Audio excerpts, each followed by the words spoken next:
there is a chance for the President of the United States to carry out a phrase his father used, and that is a New World Order. Your New World Order will fall. Humanity will defeat you.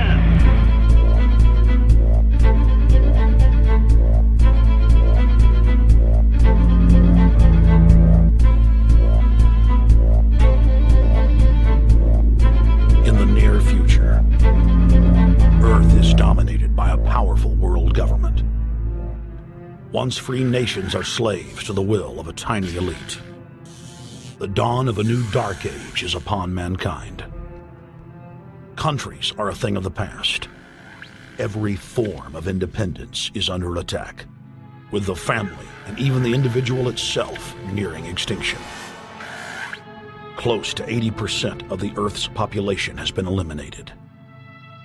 The remnants of a once-free humanity are forced to live within highly controlled, compact, prison-like cities. Travel is highly restricted. Superhighways connect the megacities and keep the population from entering into unauthorized zones. No human activity is private. AI supercomputers chronicle and categorize every action. A prison planet dominated by a ruthless gang of control freaks, whose power can never be challenged. This is the vision of the global elite, their goal. A program of total dehumanization, where the science of tyranny is law. A worldwide control grid, designed to ensure the overlord's monopoly of power forever. Our species will be condemned to this nightmare future unless the masses are awakened to the New World Order master plan and mobilized to defeat it. Erected by a secretive group, the Georgia Guidestones are a testament to the elite's plan for a world religion, global laws, with a global court and army to enforce it. And set in stone, it is written that the population never rise above 500 million.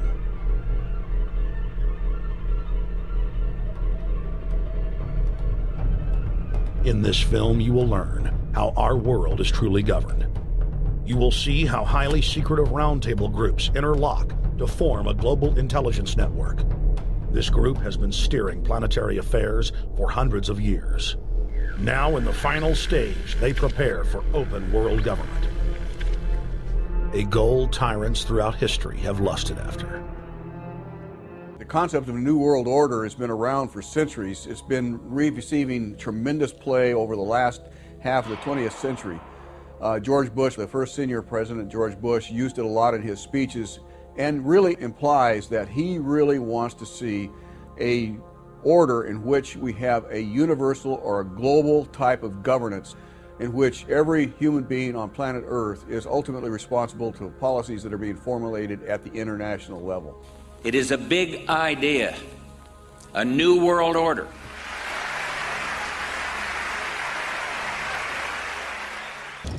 World War I had begun. Armaments companies financed by Rothschild-controlled banks in Germany, France, England, and Austria bankrolled all the factions. Conflicts so terrible, the people vowed to never fight again. Question is, why did they want war? Well, first of all, is money and power. But secondly, they wanted to create the League of Nations. They had this in their plans all along, and as a consequence, once the war was over or about to be over, they began to formulate this idea of a League of Nations so this would never ever happen again. In the name of stopping all future conflicts, they proposed that countries would join a League of Nations. Their true intention was for the League to serve as a framework for world government. The League convened in Paris in 1919, but many nations recognized it as a threat to their sovereignty and refused to join. The CFR's stated mission is to abolish all nation-states in favor of an all-powerful world government administered by a tiny elite. By 1930, the promoters of world government had split into two interlocking camps. The Fabian socialists centered in London, and the fascist based in Italy and Germany. National Socialism will use its own revolution for establishing a new world order. Adolf Hitler.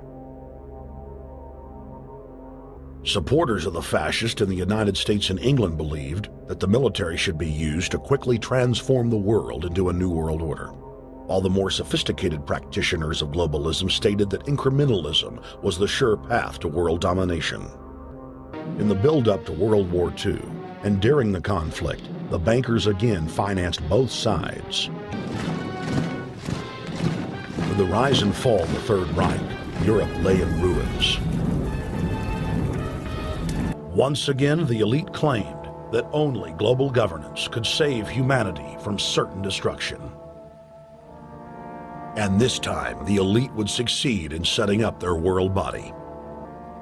In April of 1945, at the Presidio Naval Base in San Francisco, the United Nations was founded by the victors of World War II.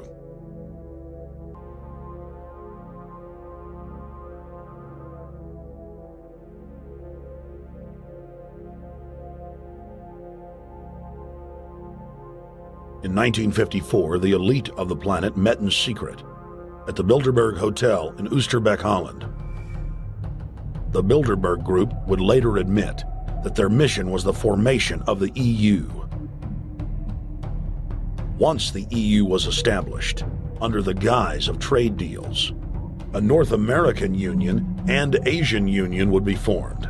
The three interlocking superstates form the core of the global government.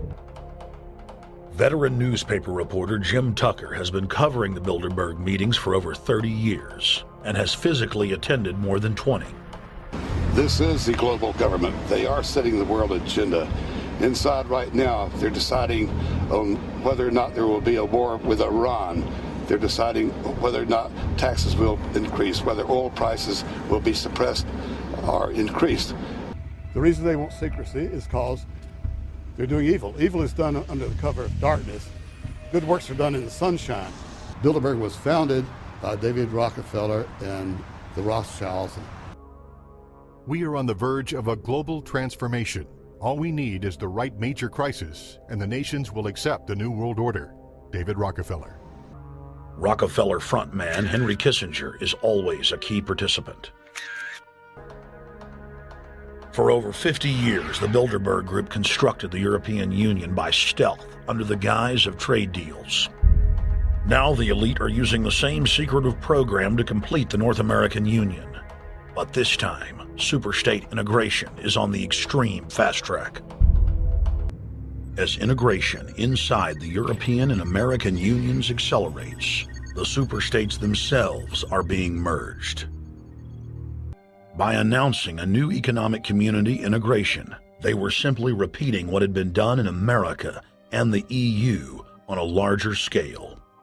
The accord states that the two blocs will aggressively push regulatory convergence in more than 35 areas, from financial services, intellectual property, military, education, mergers and acquisitions.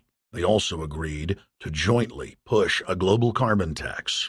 The next stage of this world government plan is to have a transportation control, and that is called the NAFTA superhighway. In a law that was passed by a subservient United States Congress, where practically nobody in the entire Congress stood up and said, no, they've already passed a law saying all their driver's licenses are going to be chipped. Well, I'm telling you right now, I'm not going to carry in a driver's license that's got a chip in it so Big Brother can watch everywhere I go and see everything I do. No, hell no.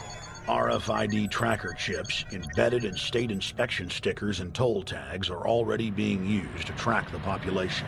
The new system is also meant to control growth and steer development through so-called smart growth. Billions of dollars per city is being spent to install millions of surveillance cameras.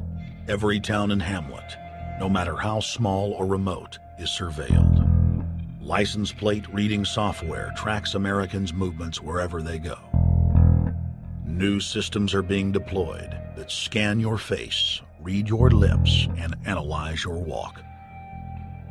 Under the treasonous Military Commissions Act, American citizens can be secretly arrested, stripped of citizenship, flown to offshore torture camps, and secretly executed. Under Section 802 of the Patriot Act, all misdemeanors are considered terrorism. Federal police squads, called Viper teams, randomly force Americans to line up and show their papers. From the sidewalks of Miami to the subways of New York to the streets of Houston, Texas, citizens are being searched by heavily armed gangs of paramilitary police. Predatory elites have always rationalized their oppression by claiming that they are superior and have the divine right to rule, when all they really are is a gaggle of ruthless psychopaths, parasitically feeding on the host population. Depopulation should be the highest priority of foreign policy towards the Third World. Henry Kissinger, 1974. There's a need for a new world order, but it has different characteristics in different parts of the world. Now, none of this may succeed this time, but this to me is sort of the outline by which someday, in the next few years, a solution will emerge.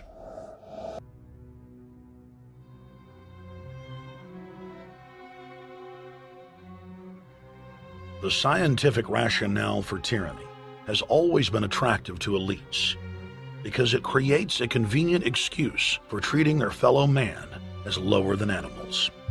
Biometrics appears to be a new science, but it was actually developed by Galton back in the 1870s as a way to track racial traits and genetic histories, and as a way to decide who would be licensed to breed.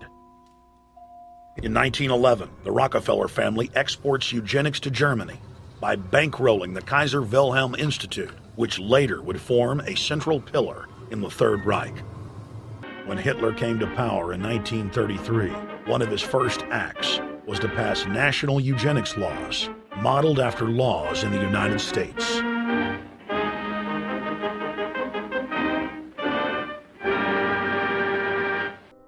By 1936, Germany had become the world leader in eugenics for taking effective actions to sterilize and euthanize hundreds of thousands of victims. The big three of American eugenics, Davenport, Laughlin, and Goethe, were dispatched by the Rockefellers to Germany, where they advised the Nazis on the fine-tuning of their extermination system. At the end of the war, the Allies protected from prosecution the very Nazi scientist that had tortured thousands of people to death. The Allies literally fought with each other over who would get top Nazi eugenicist. It didn't matter if the SS doctors had tortured tens of thousands to death. They were free to go. Eugenics Quarterly became Social Biology. The American Birth Control League became Planned Parenthood. New terms like transhumanism, population control, sustainability, conservation, and environmentalism replaced racial hygiene and social Darwinism. Ladies and gentlemen, we're here in Canada today to stand up against the Bilderberg group that is attempting to get rid of the sovereignty of the United States. The truth of your world government has now been exposed. We know you are ruthless. We know you are evil. You are not our queens. You are not our kings. You are not our gods. We do not belong to you. We are not your slaves. We will defeat your world government. We will defeat world taxation. We will defeat your control grid. God is on our side. I stand before the creator of the universe, and I ask the creator of the universe, as our founding fathers did in 1776, to lead, guide, and direct us, and to give us the power and the foresight and the understanding and the will to stand against your entire agenda, including your final plan of world population reduction of 80% that Henry Kissinger penned in 1973. Why do you put mercury in the vaccines, sodium fluoride in the water? Why? Why do you put cancer viruses in the vaccines? Why have you used depleted uranium now in 4 separate nations? You're arrogant. You have the sickness that elites have had throughout history in their literal and, in some cases, figurative ivory towers. You believe that you're invincible. You will and you are failing now. Your new world order will fall. Humanity will defeat you.